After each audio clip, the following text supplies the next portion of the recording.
के धनी आदत धरैलू, आज काहे रनिया तू रोके लगैलू।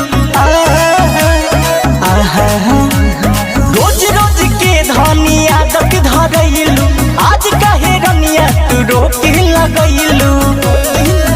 तहर खाली टटमकी के आवन भरदी।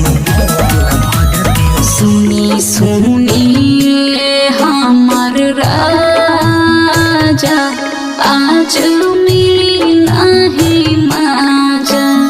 लहंगा में आइल बटला जा, जौनी पकड़े न पाजा। का कहतारू तनी खोल के बोला। तो सुनी पिया छोड़ दे है भइल बसाया में सरदी।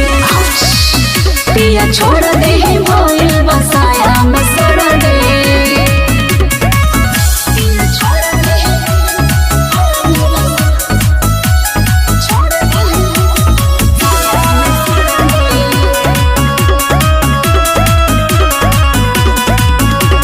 हम तो मना ले खुद के रानी, ननका तो रह जाए खुद के रानी।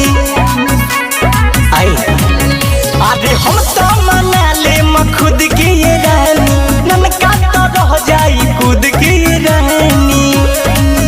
अरे दहिया में ताऊ भरल बा ये नरजी। चुमा चाटी को के ओ भी रही, आज कुछो नहीं कही। 7 दिन में होई सब सही, फेनो पलंग जाई ढही। आज कोई व्यवस्था ना हुई का? ना पिया छोड़ दे है भइल बसाया में सरदी। पिया छोड़ दे है भइल बसाया में सरदी।